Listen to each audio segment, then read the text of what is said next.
El tema de esta mañana, como ven en su boletín, será el temor a Dios, ¿verdad? Y en cierto sentido es como en la segunda parte de lo que viene, de lo que vimos la semana pasada, ¿sí? De lo que vimos la semana pasada. Ya van a ver por qué, está muy relacionado con el sermón de la semana pasada. Y el temor a Dios, o el temor, vamos a llamarlo el temor en general, es un factor que es poderoso, que controla nuestros pensamientos y que determina también nuestro comportamiento.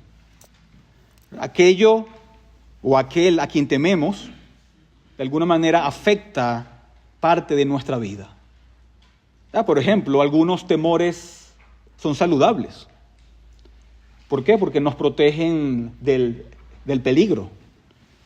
Otros temores pueden ser debilitantes y nos paralizan, impidiéndonos llevar a una vida productiva. Por ejemplo, yo puedo decir que yo le temo a las serpientes, ¿sí? Eso para mí es un temor que es saludable, porque no me acerco a ellas. Y, ¿verdad? Porque si me acerco puede ser muy peligroso. Pero también a veces puedo decir, como confesión, que a veces temo a los hombres, ¿verdad? Permitiendo que las opiniones de los demás me generen cierta preocupación o nublen mi juicio, a pesar de lo que la Biblia dice acerca del temor al hombre, ¿verdad? Y se puede decir que el temor al hombre es un temor no saludable, ¿sí? No saludable. Pero el punto es que, lo queramos o no, siempre vamos a temer algo. Y esta mañana quiero dirigir nuestros pensamientos al más saludable de todos los temores, ¿sí? Al más saludable de todos los temores, que es un temor que es ordenado en las Escrituras, ¿sí? Es un temor que libera en lugar de paralizar. Un temor que es un componente clave en la vida del cristiano. Es el temor de Dios, ¿verdad? Y en un sentido muy importante, el temor a Dios es la esencia misma de la verdadera religión. ¿Sí? Temer a Dios es la manifestación, es la evidencia del verdadero cristianismo. ¿Sí? El temor de Dios resume la mejor mentalidad y la mejor forma de vida del creyente. Y por eso esta mañana en nuestro tiempo voy a unir dos textos que plantean una afirmación profunda.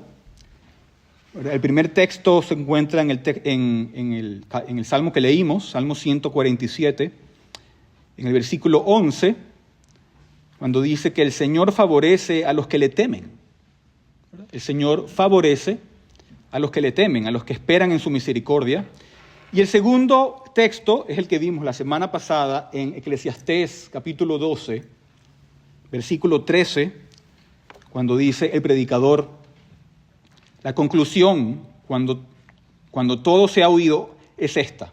¿Cuál es la conclusión del predicador? Teme a Dios y guarda sus mandamientos, porque esto concierne a toda persona. Entonces, por un lado vemos que el salmista, en el Salmo 147, declara que Dios se complace ¿en quiénes? En aquellos que le temen. Y el predicador exhorta a temer a Dios, ¿como qué? Como el resumen de nuestro deber, como el resumen de la vida cristiana. Y antes de ofrecer algunas reflexiones sobre lo que implica temer a Dios, quiero definir algunos conceptos básicos, ¿verdad? Temer a Dios en muchos aspectos no es más ni menos que vivir en una conciencia absoluta y constante de Dios, ¿verdad? Nosotros cuando tememos algo, cuando tenemos temor, es porque somos conscientes de aquello que tenemos temor, ¿verdad? Y el temor de Dios es la conciencia activa de su presencia. Es saber que Él está allí presente, saber que Él es una realidad, ¿verdad? Aquello de lo que estamos conscientes y de lo que estamos activamente pendientes afecta nuestras actitudes y afecta nuestras acciones, ¿verdad? Cuando soy consciente, por ejemplo, de la presencia de serpientes, Eso afecta mis emociones y tengo temor, ¿verdad? Eso afecta mi comportamiento. Cuando soy consciente de lo que los hombres pueden pensar, eso afecta también, mi comportamiento. Y de igual manera, temer a Dios es vivir con esa conciencia activa de su presencia y de su realidad. ¿Sí? Pero antes también de comenzar, quiero hacer una presuposición que es importante, ¿verdad? Nuestro texto en el Salmo 147 dice que los que temen a Dios, Dios les favorece, Dios se agrada de ellos. Sin embargo, ¿verdad? Sabemos por el testimonio completo de las Escrituras que solamente hay una manera de agradar a Dios. Y esa es a través de nuestro Señor Jesucristo, ¿verdad?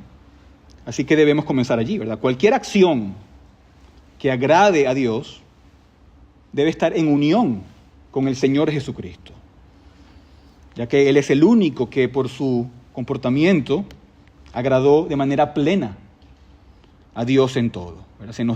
La Biblia nos dice que el principio fundamental de la sabiduría es el temor de Dios, ¿verdad? Y en un momento vamos a mirar o hacer referencia, ¿verdad?, a ese texto, pero en Proverbios nos dice que el principio de la sabiduría es el temor del Señor, ¿verdad? ¿Y la sabiduría qué es? La sabiduría es esa habilidad, ¿verdad? La sabiduría es esa destreza para hacer ciertas cosas, ¿verdad? Sea lo que sea.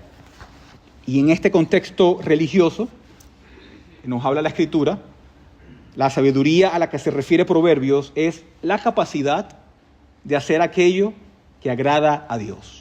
Cuando la Biblia habla de sabiduría, es hacer aquello que agrada a Dios.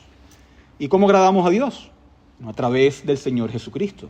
¿Verdad? Pablo dice en 1 Corintios 1:30 que todo lo que Cristo, que Cristo es nuestra sabiduría.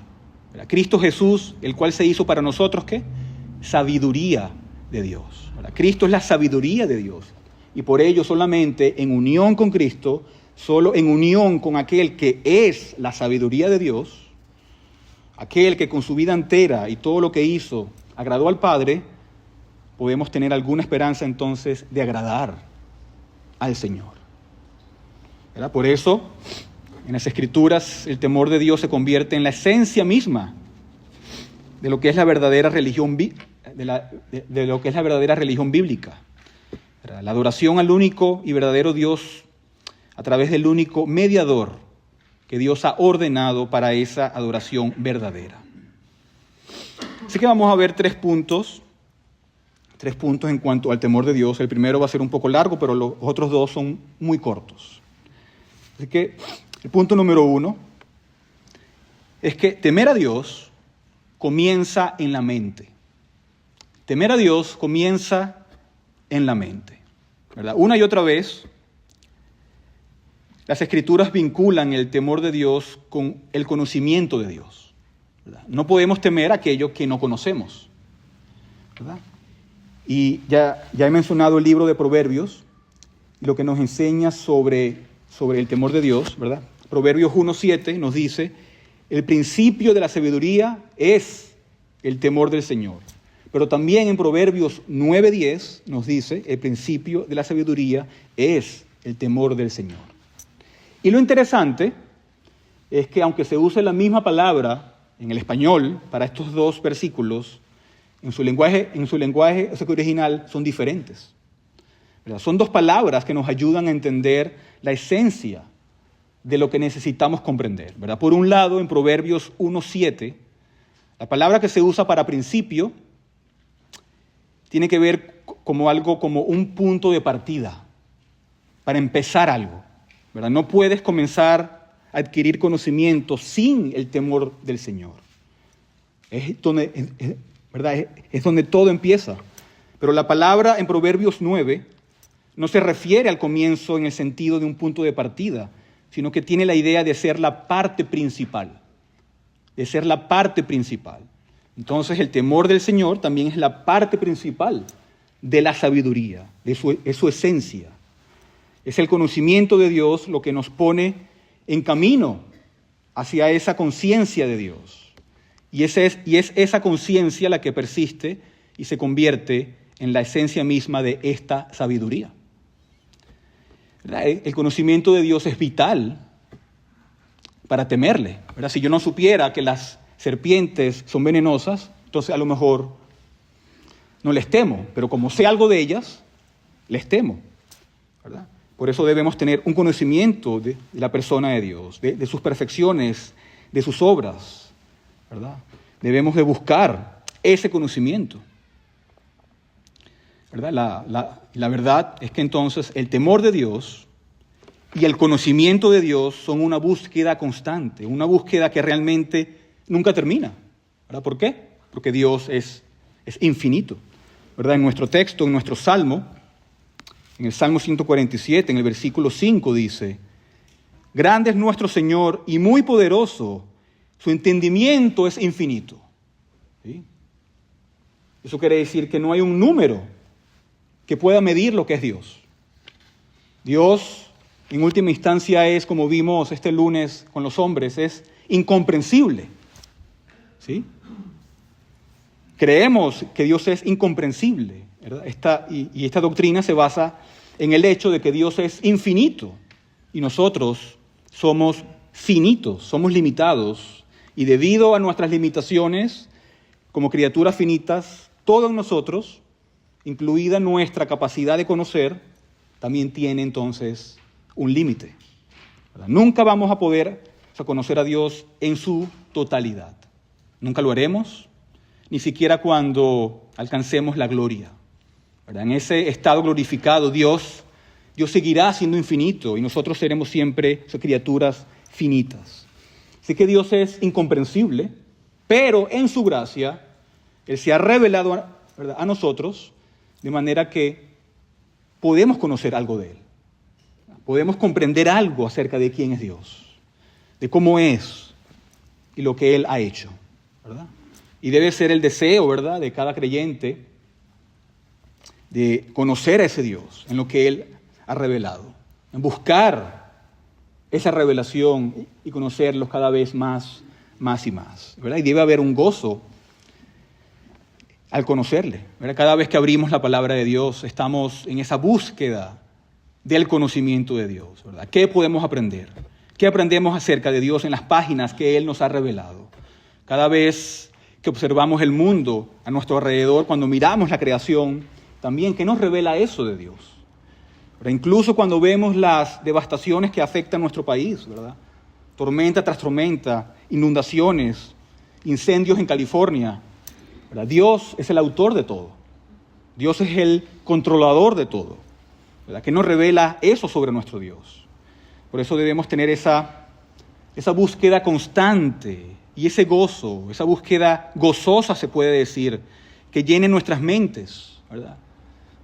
Estar, no sé si esa palabra será la más adecuada, pero estar obsesionados, por así decirlo, con la búsqueda del conocimiento de Dios. Y aunque entendamos, ¿verdad?, que nunca comprenderemos todo completamente, aunque nos demos cuenta de que nunca llegaremos al punto de captar plenamente todo lo que hay y todo lo que hay que saber acerca de nuestro Dios, insisto en que debe haber gozo, ¿verdad?, en la búsqueda de conocerle, ¿verdad? Nuestro Señor dice que la vida eterna es ¿qué? Es que te conozcan a ti, que conozcan a Dios, ¿verdad? Y aún el más grande teólogo, el más grande académico, nunca alcanzará todo lo que hay. Y por eso es un gozo, una emoción, esa búsqueda por conocerle. Y el libro de Eclesiastés resume esto como nuestro deber, ¿verdad? Temer a Dios le agrada, ¿verdad? Es nuestro deber, ¿verdad? Es interesante que el libro de Eclesiastés, este libro que nos brinda esta cosmovisión, sea a veces tan mal interpretado hoy por muchos, ¿verdad? Sin embargo, es un libro que establece para nosotros una filosofía para la vida cristiana, ¿verdad?, para el creyente, ¿verdad? ¿Cómo debemos ver la vida que Dios nos ha dado? Este libro nos brinda recomendaciones, nos brinda consejos, nos da mandamientos, y lo importante es cómo termina, ¿verdad? En el versículo 13, en su capítulo final, nos dice que la conclusión la conclusión, cuando todo se ha oído, es esta: teme a Dios y guarda sus mandamientos, porque esto concierne a toda persona. ¿Verdad? Y me parece interesante lo que dice Eclesiastés sobre la persona de Dios, ¿verdad? Porque este es un libro que repetidamente nos exhorta a temer al Señor y nos llama y nos indica sobre estas verdades importantes acerca de quién es nuestro Dios, ¿verdad? Y aquí quiero hacer un breve resumen de lo que vimos la semana pasada en el sermón, ¿verdad? Quiero resaltar algunas de las ideas de lo que nos habla este libro acerca de Dios, ¿verdad? Por ejemplo, la semana pasada vimos en este libro que debemos recordar que Dios es el poderoso creador, ¿verdad? Cuando reconocemos que Él es el poderoso creador, eso produce temor a Dios, ¿verdad? Y como Él es el poderoso creador, nosotros le pertenecemos, ¿verdad? En Eclesiastés 3, versículo 11 dice: Él lo ha hecho todo y lo ha hecho hermoso y apropiado en su tiempo y en todas sus circunstancias. Dios lo ha hecho absolutamente todo en este mundo. Y por lo tanto, como Él lo ha hecho todo, Él es el dueño de todo, ¿verdad? Y eso es algo para nosotros que es incomprensible, ¿verdad? Que Dios sea el creador, ¿verdad? Ese poder que se muestra en su creación, la fuerza y el poder que hay en su palabra creadora, que solamente habla y trae existencia a lo que antes no existía con solamente decir algo. Eso para nosotros es incomprensible, ¿verdad?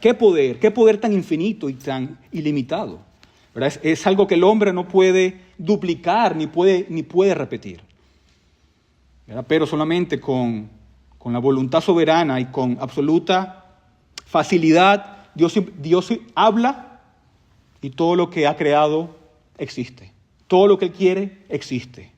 Cosas tan vastas, cosas tan complejas, tan detalladas y al mismo tiempo tan diminutas y tan pequeñas, ¿verdad? Cosas que Él ha creado por sí mismo y para su placer y para su gloria, ¿verdad? Y esto es algo que nos dice con la cual debemos llenar nuestras mentes, que Él es el poderoso creador, ¿verdad? El predicador en Eclesiastés, él exhorta al joven a recordar al Creador en los días de su juventud, ¿verdad? A pensar conscientemente en esto, a hacer que esa verdad forme parte de su mentalidad desde joven, a recordar que Dios es el Creador. Pero no es un pensamiento que deba limitarse a los jóvenes, es un pensamiento que debemos comenzar a tener desde jóvenes y mantener durante todos los días de nuestra vida, ¿verdad? Dios nos ha creado, nos ha hecho conforme a su voluntad y por lo tanto somos responsables ante Él. Y aquí es donde entra en juego el temor de Dios. Cuando reconocemos que Él es nuestro creador, si soy consciente de que Dios me ha creado, cuando soy consciente de que Dios es mi dueño, eso crea temor de Dios.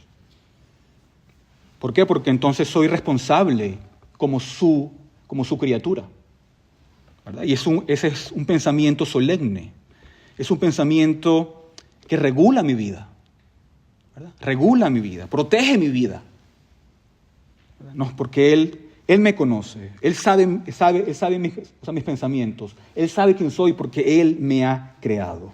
Y a pesar de lo vasto de la creación, Dios se interesa en mí y Dios sabe quién soy yo, ¿verdad? A mí me impresiona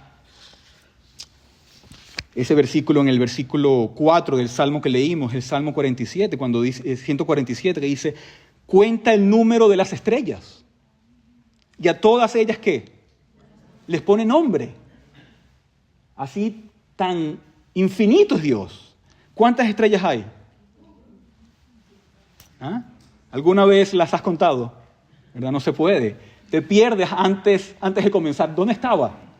¿Ah? Pero Dios las conoce todas, ¿verdad? Y el punto no es solo que Dios conoce las estrellas, sino que si pones eso en el contexto del versículo 3, el anterior, dice que Él sana a los quebrantados de corazón y venda sus heridas. Entonces vemos que ese Dios que cuenta las estrellas también se relaciona de manera personal con su pueblo, que Él conoce las necesidades de su pueblo, que Él tiene un interés especial en nosotros, que Él se preocupa y sabe nuestras necesidades.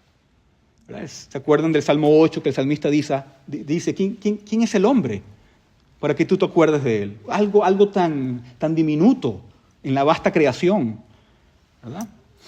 Y es algo asombroso cuando lo contemplamos en la vastedad de la creación, cuando observamos los cielos, que Él se acuerde de quiénes somos nosotros, ¿verdad? Solamente piensa en la inmensidad de la creación, cosas tan grandes que ni siquiera podemos ni siquiera imaginarlas. Y el salmista dice que todo eso es el trabajo de los dedos del Dios Todopoderoso. Y por eso se pregunta, ¿qué es el hombre? Para que te acuerdes de él. Ahora, sin embargo, ¿verdad? ¿Qué pensamiento es ese? ¿Qué pensamiento debe llenar nuestras mentes? Que Dios nos ha creado, Dios es dueño de nosotros y Dios nos hace responsables porque le importamos. Eclesiastés entonces nos recuerda que Dios es ese poderoso creador, pero también nos recuerda que parte del conocimiento de Dios que genera el temor de Dios es entender que Él es el soberano sabio. El sabio, el soberano que es infinitamente sabio. Y porque Él es el soberano, Él es quien nos preserva, ¿verdad? Él nos gobierna según su control. Él nos gobierna según su sabiduría. Él nos gobierna según su poder y sustenta a cada una de sus criaturas. Y todas las acciones de sus criaturas están bajo ese gobierno. Y esa es una gran doctrina, ¿verdad? Pero si vamos a temer al Señor, ¿verdad? Si vamos a temer al Señor, esa doctrina no solamente debe ser parte de nuestro credo, sino que debe llevarse al corazón. Debemos entender que el Señor es el soberano en cada aspecto de nuestras vidas. Y cuando llegamos a conocer que Dios es soberano, cuando llegamos a entender que Dios lo controla absolutamente todo, eso lo cambia todo. Y Eclesiastés también nos los muestra, ¿verdad? En el capítulo 3, ¿verdad? Uno de mis capítulos favoritos en toda la Escritura, se mencionan todos estos tiempos que Dios ha ordenado. ¿Verdad? Tiempo para nacer, tiempo para morir, tiempo para llorar, tiempo para reír, tiempo para esto, tiempo para aquello. Y todos estos tiempos han sido ordenados por Dios. ¿Verdad? Cada momento, cada circunstancia de la vida según el propósito de Dios. Y cuando eso lo entendemos, eso genera también temor de Dios. ¿Verdad? Por lo tanto, no puedo encontrarme en ninguna situación de la vida que Dios no haya incluido ni puesto dentro de ese ciclo ordenado por Él mismo. ¿Verdad? Él determina mis tiempos y ha hecho todo hermoso. El versículo 11 del capítulo 3 es importantísimo. Dice, todo lo hizo apropiado en su tiempo. La versión Reina Valera dice, todo lo hizo hermoso en su tiempo. Pero la palabra quiere decir apropiado. Todo es apropiado en su momento. Él es el soberano. Él determina mis circunstancias, Él determina mi familia, Él determina mi trabajo y Él determina mis posesiones. Y eso cuando lo entendemos, entonces produce temor de Dios. Por lo tanto, cuando entendemos eso, vamos a estar contentos con la porción que Dios nos ha dado, ¿verdad? Sabiendo que Él sabe lo que es mejor. Y vivimos entonces con esa conciencia de que Dios está presente en todas las situaciones de la vida, en todas. Y es en esa conciencia, en ese temor de Dios, en ese constante pensamiento de que Él existe y de que Él está presente, que regula nuestras vidas y produce entonces un temor saludable a Dios. Obviamente muchas veces no vamos a entender las situaciones, no vamos a entender lo que está sucediendo, pero Dios no nos pide que lo entendamos, solo nos pide que confiemos, que tengamos fe, porque Dios es soberano, ¿verdad? Él conoce nuestra mente y nuestro corazón. Y no creo que exista una verdad más práctica, ¿verdad?, para la vida del creyente que entender que Dios es soberano, ¿verdad? Y entender que Él es soberano se puede decir como un sinónimo del temor al Señor. Pero también Eclesiastés nos recuerda que Dios, otra vez como lo vimos la semana pasada, es el juez infalible. Dios es el juez infalible, ¿verdad? Todos los aparentes males serán corregidos, ¿verdad? En el Salmo, también en nuestro Salmo, en el versículo 6 dice: el Señor sostiene al afligido, pero humilla a los impíos hasta la tierra. ¿Qué nos dice esto? Que habrá justicia. Y Eclesiastés habla de esos momentos en la tierra donde puede haber abusos de justicia, pero hay un juez que está por encima de todos. Y debemos vivir con la realidad también de que Dios es el juez infalible. El último versículo de Eclesiastés, después de nuestro texto, dice en el versículo 14: porque Dios traerá toda obra a juicio, junto con todo lo oculto, sea bueno o sea malo. Bueno, nos habla de que Dios es el juez, y es el juez infalible. Y este juicio se basa en su entendimiento infinito. ¿Verdad? Otra vez el versículo 5 del Salmo dice que su entendimiento es infinito. Él lo sabe todo. Él conoce el corazón, Él conoce las motivaciones, conoce las acciones. Y por ello también nosotros debemos de vivir con ese temor de Dios, con esa conciencia constante de que somos responsables ante Dios como ese juez infalible. Y la conciencia de que Él es ese juez y que nosotros somos entonces responsables ante Él, ¿qué produce? Temor de Dios. ¿Verdad? Y ese fue el argumento del apóstol Pablo en 2 Corintios capítulo 5, cuando habla del tribunal de Cristo, en la cual todos vamos a comparecer y donde todo será manifestado ante Él. Él dice en el versículo 11: conociendo pues el temor del Señor, persuadimos a los hombres. Persuadimos a los hombres, ¿verdad? El temor de Dios es la consecuencia de saber que Dios es el juez infalible. Para saber que Él es el juez que juzga con base, con el conocimiento de los motivos, nos debe recordar también que Él es el juez infalible. Pero también Eclesiastés nos muestra a Dios como la realidad suprema. Ese fue el punto final del sermón pasado, ¿verdad? Si hay algo que existe, ese es Dios. ¿Verdad? Si hay algo que existe, ese es Dios. Aún más de las cosas que vemos. ¿Verdad? Y esa es la conclusión de Eclesiastés. El predicador lo deja muy claro. Dios es la realidad suprema. Y por lo tanto, como Él es esa realidad suprema, Él merece y requiere nuestra obediencia. ¿Verdad? No lo podemos ver. Él es invisible. Pero no hay nada, no existe nada más real que Dios. ¿Verdad? No existe nada más real que Dios. En Eclesiastés capítulo 3,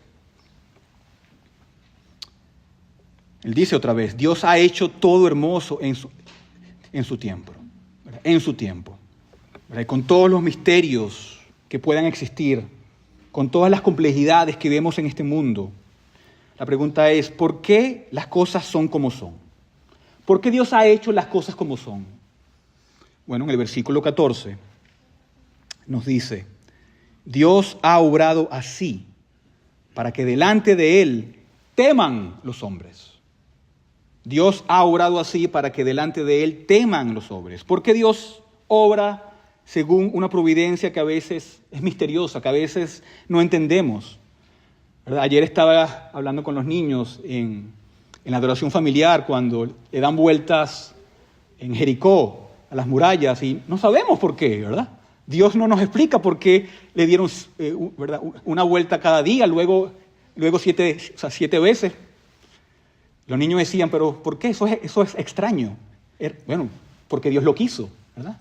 Dios no nos explica todo, pero las cosas las hace ¿para qué? Para que le temamos, ¿verdad? Dios las hace para que le temamos, ¿verdad? Y es correcto, está bien tener ciertas limitaciones en nuestro entendimiento de las cosas, ¿verdad? Eso debería llevarnos al conocimiento de aquel que lo sabe todo, aquel que lo gobierna todo, aquel ante quien somos responsables. Entonces, en primer lugar, hemos visto que el temor de Dios comienza ¿dónde? En la mente, ¿verdad? Y la pregunta para nosotros sería, ¿qué tan real es Dios en nuestra vida? ¿Qué tan real Dios es en nuestra vida? No a través del credo, no a través de una confesión de fe, sino qué tan real Dios es en mi vida, ¿verdad? Estoy viviendo con una conciencia constante de Dios en lo que hacemos, ¿verdad? Estamos tomando en cuenta esa realidad de Dios, ¿verdad? En segundo lugar, y de manera mucho más breve, en segundo lugar, el temor de Dios se expresa en el corazón. ¿Verdad? Ya vimos que comienza en la mente, pero el temor de Dios se expresa en el corazón, ¿verdad? La doctrina pasa al corazón.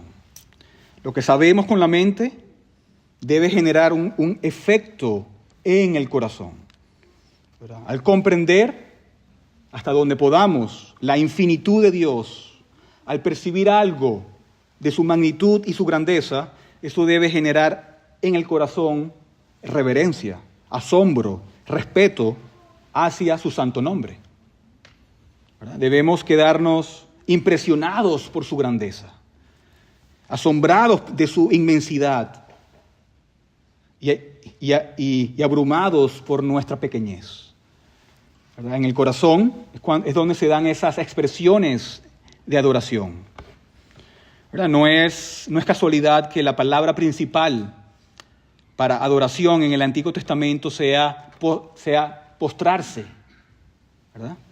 Postrarse ante la grandeza de Dios, postrarse con humildad, con sumisión nos postramos en su presencia, ¿verdad? Y el libro de Eclesiastés nos habla mucho de eso. En el capítulo 5 nos da algunas pautas para la adoración, ¿verdad? Nos dice, por ejemplo, que al entrar en la casa de Dios debe haber autocontrol, ¿verdad? Debemos obedecer las palabras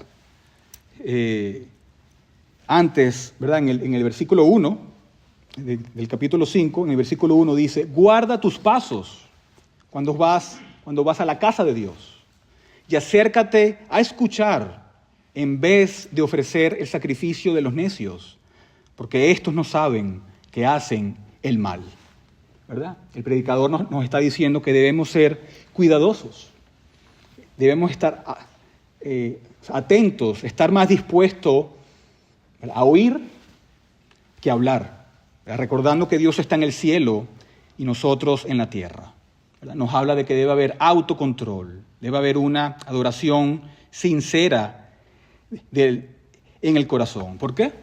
Porque así es como se expresa el temor a Dios, ¿verdad? A través de una adoración reverente y sincera. Y no es casualidad, ¿verdad?, que el salmo que estamos considerando sea uno de los salmos de los que se conocen salmos de aleluya, un salmo de alabanza que comienza y termina ¿cómo? Con adoración. Y en el medio tenemos este concepto del temor a Dios, ¿verdad? En el versículo 7 dice, canten al Señor con acción de gracias. En el versículo 12 dice, alaba al Señor, oh Jerusalén, alaba a tu Dios, oh Sión. Lo que nos habla de que la prueba del verdadero temor bíblico y espiritual a Dios será en una adoración de corazón, ¿verdad? No solamente la adoración pública, sino también en lo secreto, en lo privado, ¿verdad? Nuestra adoración debe estar marcada por la realidad de a quién estamos adorando. Entonces, se expresa en el corazón. Y tercero, el temor de Dios se practica con las manos, ¿verdad? Tenemos la doctrina pasa al corazón y luego a las manos, ¿verdad? A lo que se hace, ¿verdad? El temor de Dios determina nuestras acciones. El temor de Dios afecta, por ejemplo, nuestra ética, nuestro comportamiento. Temer a Dios se ve en la forma en que vivimos, ¿verdad? Y es interesante que cuando el predicador nos recuerda nuestro deber de temer a Dios, él lo vincula con obedecer sus mandamientos. Pero él dice, teme a Dios y guarda sus mandamientos, ¿verdad? En estos días estaba hablando con un pastor y él me decía que muchos hoy confunden guardar los mandamientos con legalismo, pero que en realidad es temor a Dios. Temor a Dios, ¿verdad? Temer a Dios se conecta con obedecer los mandamientos de Dios, ¿verdad? De la misma manera que lo hace, por ejemplo, el amor, ¿verdad? Amar a Dios es obedecer también sus mandamientos. ¿Qué dijo Jesús? Si me aman, guarden mis mandamientos. De la misma manera, ¿verdad? Si tememos a Dios, ¿qué vamos a hacer? Guardar sus mandamientos. Si se acuerdan la característica que nos presenta la Escritura de Job, es que dice que era un hombre que temía a Dios y se apartaba del mal, ¿verdad? Y se apartaba del mal, ¿verdad? Temer a Dios puso a Job en esa mentalidad que lo motivaba, ¿verdad?, a llevar una vida de santidad, una vida para la gloria de Dios. Temer a Dios es la mentalidad, por así decirlo, de nuestra santificación, ¿verdad? Cuando tememos a Dios vamos a buscar nuestra santificación, vamos a buscar su voluntad y lo que a Él le agrada. ¿Verdad? Y quiero terminar con algo práctico, con una aplicación bien práctica de esto, ¿verdad? Muy rápido. A veces creo que vinculamos el temor de Dios solamente con el Antiguo Testamento, pero no, el Nuevo también nos presenta una y otra vez que debemos temer a Dios y que esa debe ser la base, ¿verdad?, de nuestras vidas, ¿verdad? Por ejemplo, ya hemos dicho que el temor de Dios produce, ¿verdad?, una vida de santidad. Y en 1 de Pedro 3:2, por ejemplo, encontramos instrucciones para la esposa en su comportamiento hacia su esposo no convertido. Si se acuerdan, dice, considerando vuestra conducta casta y respetuosa. Pero esta palabra respetuosa en verdad es temor. Es la palabra foba, de donde nosotros tenemos fobia, ¿verdad? Es un temor. Y es ese temor que está entonces, que acompaña una vida de castidad, una vida santa, ¿verdad? Allí se le recomienda a la esposa que sea de esa manera, pero eso no se limita solamente en ese contexto, ¿verdad? Es un consejo también para todos nosotros, que mediante nuestro comportamiento santo, nuestra conducta casta, eso apoya también nuestra predicación, ¿verdad?, para favor del Evangelio.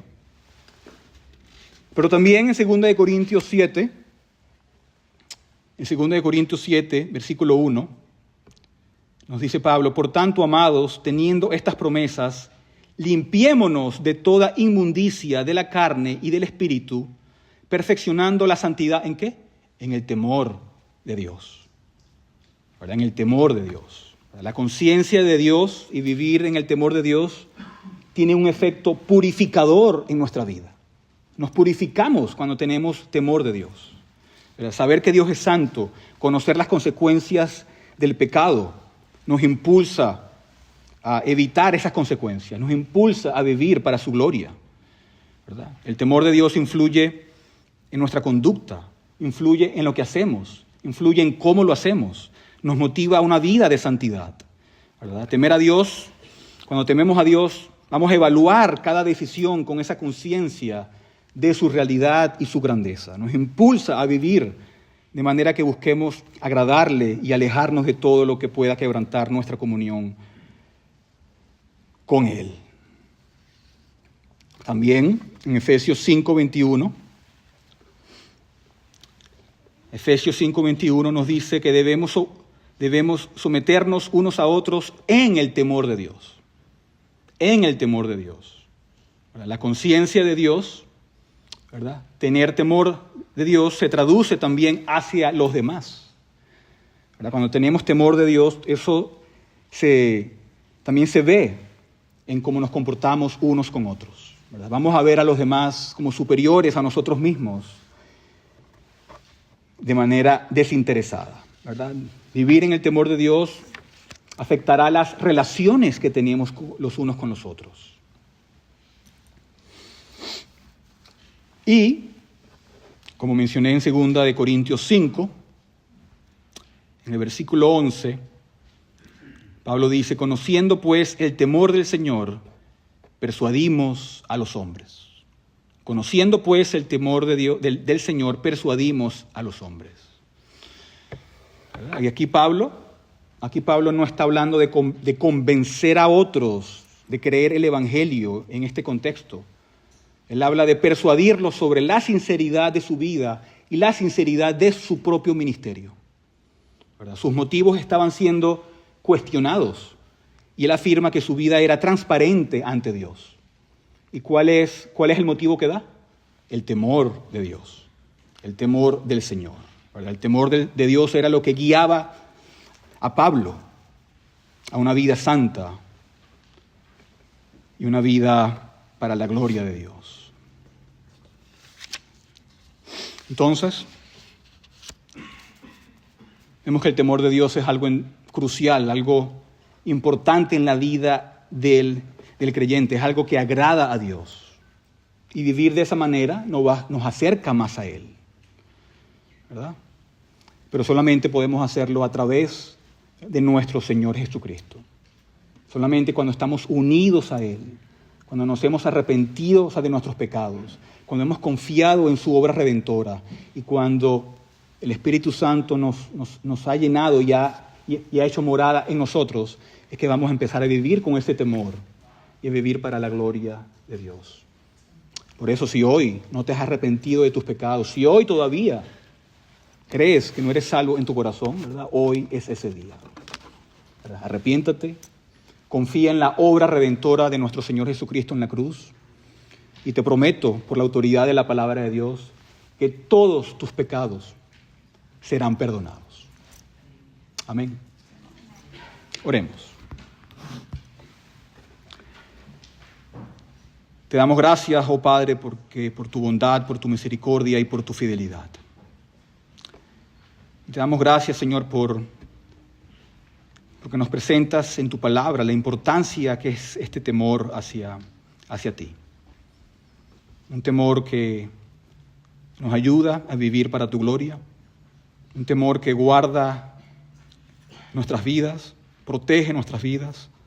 Un temor, Señor, que te agrada.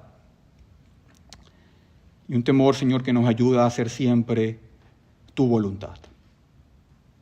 Ayúdanos a siempre cultivar un temor de Dios sano, un temor de Dios saludable, oh Padre, reconociendo que eres el Creador, el Juez, el Soberano, y que no hay nada más real, oh Señor, que tú. Ayúdanos a que cada momento de nuestras vidas estemos conscientes de tu persona. Tú no estás alejado, aunque seas incomprensible. Tú no estás alejado de nosotros. Así como leímos en el Salmo, tú nos cuidas, nos proteges, nos sanas y nos ayudas en nuestras tribulaciones. Y cada tiempo de nuestras vidas están en tus manos. Ayúdanos a reconocerte, ya sean tiempos de prueba o en tiempos de gozo. Ayúdanos a estar contentos si nuestra porción es grande o es pequeña. Y ayúdanos para que el conocerte sea la ambición más grande de nuestras vidas y sea lo que persigamos cada día de nuestras vidas. Y te doy gracias, Señor, esta mañana por cada uno de mis hermanos aquí presentes. Te pido para que cultiven un temor de Dios sano. Y si hay alguien que todavía no tiene ese temor, ya sea porque no es salvo, Señor, de sus pecados, Yo te pido que hoy sea ese día de salvación, que pueda abrir su corazón al gran evangelio de nuestro Señor Jesucristo, que murió por nuestros pecados y resucitó al tercer día para nuestra justificación. Sé con él o sé con ella, Padre, trayendo salvación, trayendo santidad, Padre, y que sea también morada del Espíritu Santo. Que sigamos, Señor, adorándote el resto de este día, que es tu día, oh Padre, y que todo lo que hagamos sea con temor de Dios. Y oramos en el nombre de Jesús. Amén.